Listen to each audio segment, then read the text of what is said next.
अब होगा सौदागर गुन्नू जी का असली सौदा। नमस्कार दोस्तों, स्वागत है आपका आपके अपने चैनल हंग्री स्पिरिट्स में। हंग्री स्पिरिट्स देख रहे सारे दर्शकों का मैं अंजू शर्मा दिल से स्वागत करती हूँ। तो काफी सारे हिंट मैंने अपने वीडियोस के जरिए दिए थे आपको, जिसके थ्रू मैं ये बताना चाहती थी कि अब गुन्नू जी का अंत आने ही वाला है।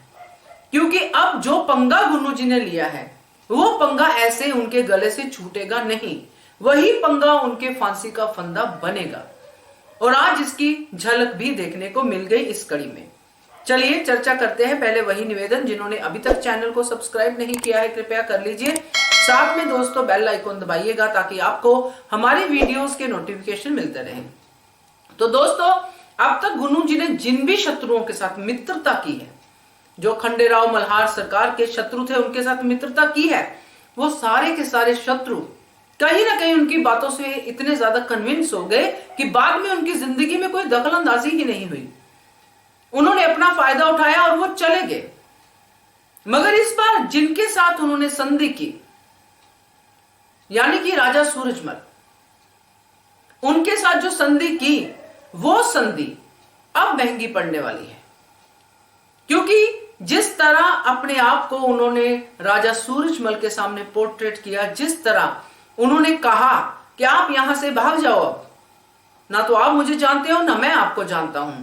एक ऐसा इंसान जिसके पास कोई पद नहीं है, कोई ओहदा नहीं है, अगर कोई डिग्री है उनके पास वो मक्कारी की डिग्री है, तो ऐसे इंसान को इतना बड़ा राजा कैसे नहीं पहचानेगा। उस समय की क्या मजबूरियां थी, क्या था, मगर जो इस सीरियल के जरिए हमने देखा कि सूरजमल राजा के लिए सिर्फ एक ही विकल्प था कि खंडेराव को रास्ते से हटाना, क्योंकि खंडेराव उस समय मुगलों और सूरजमल राजा के बीच में था। और इस काम के लिए इस सीरियल के जरिए जो हमने देखा, गुन्नू जी ने सबसे बड़ा साथ दिया सूरजमल राजा का। तो अब जब राजा सूरजमल को गुन्नू जी की असलियत पता चल गई है कि ये है गुन्नू जी जो कभी भी किसी को डस सकता है, और ऐसे इंसान का हमारे समाज में रहना, क्योंकि राजा सूरजमल हिंदुत्व को बहुत मानते थे, इसलिए उनकी टक्कर हमेशा मुगलों से रही। अगर आप इतिहास पढ़ेंगे तो आपको बहुत सारी ऐसी कहानियां, बहुत सारे ऐसे युद्ध देखने को मिलेंगे, सुनने को मिलेंगे, पढ़ने को मिलेंगे, जिसमें राजा सूरजमल ने सिर्फ और सिर्फ जो लोग बाहर से आके हिंदुस्तान पे अपना हक जमाते थे उनको खदेड़ा, खास करके मुगल। तो ये उनका युद्ध था। और यहां पे बीच में खंडेराव आ गए, जो भी उस समय के हालात थे, जैसे भी थे, जो भी था।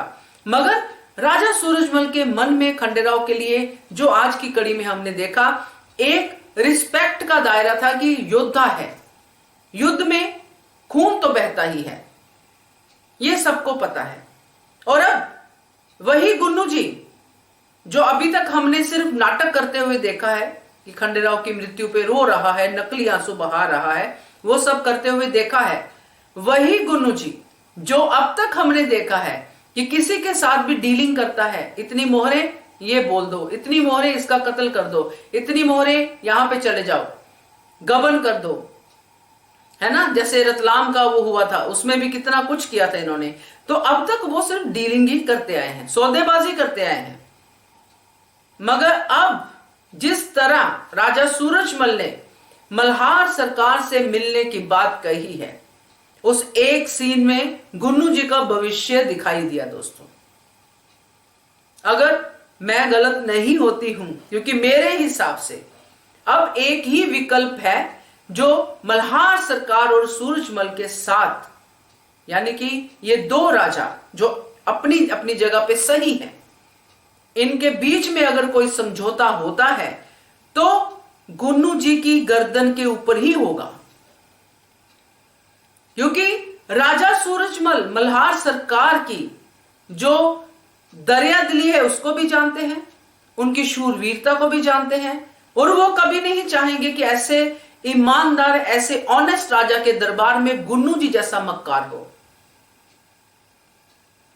और यहां जो बातें वो बताएंगे, क्योंकि यही बातें कही थी गुन्नू जी ने आके, क्या क्या उन्होंने पोल खोले वहां पे आके। खंडेराव की जो ईमानदार नेचर, जो उनकी फिसलने वाली नेचर, कान से कच्चे हैं वो नेचर, खुश हो जाते हैं, जल्दी कुछ भी कर देते हैं जल्दबाजी में, वो नेचर सब गुन्नू जी ने कहा है राजा सूरजमल को।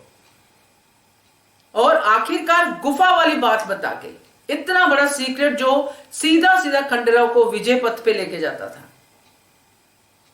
ये सब बातें जब मल्हार सरकार के सामने कहेंगे राजा सूरजमल, तो मल्हार सरकार का प्रतिशोध किसके साथ होगा दोस्तों, आप ही बताइए। उस राजा के साथ जिसने युद्ध के लिए यह सब किया, जिसके साथ खुद पंगा लेने के लिए वहां तक पहुंचे, या फिर उसके साथ जिसने घर में बैठ के आपके साथ इतना बड़ा धोखा किया। रिश्ता, इतना जरूरी रिश्ता, जिस रिश्ते का मान मल्हार सरकार रखते आए, खंडेराव रखते आए, देवी अहिल्या रखती आई, जवाई का रिश्ता, उस जवाई ने आखिर कितना बड़ा धोखा दे दिया।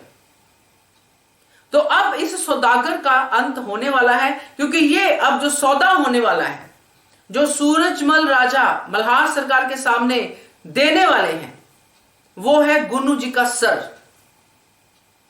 अब गुन्नू जी की खैर नहीं है दोस्तों, क्योंकि जिस तरह राजा सूरजमल ने पहले कहा कि अब युद्ध नहीं, शांति चाहिए, उससे उन्होंने बताया कि वो ये सब नहीं चाहते थे।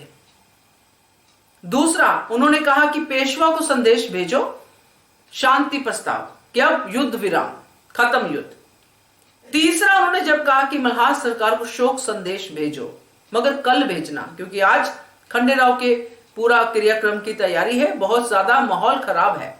और ये कब कहा, जब मान सिंह ये राय दे रहे हैं कि अब मौका अच्छा है, हमला करते हैं, सब लोग शोक में डूबे हैं, हमारी विजय होगी। मगर राजा सूरजमल की विजय इनको हराना नहीं था, राजा सूरजमल की विजय थी मुगलों को हराना। इसलिए लास्ट में उन्होंने कहा कि नहीं, मैं खुद मिलूंगा मल्हार सरकार से, चाहे जान की जो है मुझे, जैसे उन्होंने कहा कि आपकी जान को खतरा हो सकता है, मगर उन्होंने कहा नहीं, कोई समस्या नहीं, मैं मिलूंगा।